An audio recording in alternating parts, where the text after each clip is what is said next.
आज आपण बनवणार आहे कारळ्याची चटणी आणि जवसाची चटणी, म्हणजे दोन्ही एकत्रच मिक्स करून बनवणार आहे. आता लहानपणापासून बघा म्हणजे कसं असतं, आपण डब्यात खाल्लेलं असतं, एकमेकांच्या डब्यात, शाळेत मित्रमैत्रिणींची जी डबे आणतात. मोस्टली कसं असतं, जे गावाकडचे असतात ना, म्हणजे खेड्यात राहणारे त्यांच्या डब्याला बघा चटणी कायम असते. मग ती साधी घरातली चटणी असू दे किंवा मग कारळ्याची चटणी असू दे. त्यावेळेस जवसाची चटणी सहसा कोण आणलेलं तर मला आठवत नाही डब्यात, पण कारळ्याची चटणी मात्र सगळेच डब्याला आणतात. तर पहिल्यांदा ना कारळ्याला असं चांगलं गोळं गोळं भाजून घ्यायचं म्हणजे त्यातनं असं तडतड तडतड आवाज येईल ना तोपर्यंत भाजून घ्यायचं. आणि त्याचबरोबर ना ज्यावेळेस आवाज येईल त्याच्यानंतरच आपल्याला हे जवस त्याच्यात टाकायचं आहे.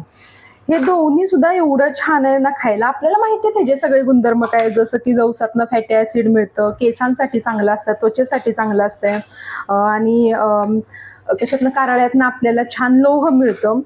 पण करायच्या नावानं आपली ओरड असते, करत नाही आपण, एवढाच काय तो इशू. ह्याच्यातनं असं तडतड तडतड आवाज येतोय. आता यामध्येच ना आपल्याला जिरं घालायचंय.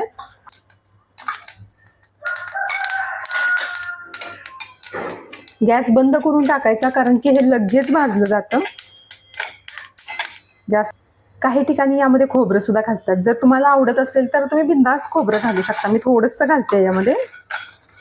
ते सुद्धा छान भाजून घ्यायचं आणि भाजून झाल्यानंतर ना सगळ्यांचं छान मिक्सरमध्ये कूट करून घ्यायचं. तर यामध्येच आपण खोबरं, लसूण आणि चटणीची पूड टाकायची.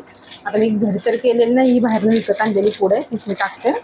कुणाला जास्त आवडतं, कधी कधी कुणाला कमी आवडतं, तर नक्की ट्राय करून बघा तुम्ही ही चटणी.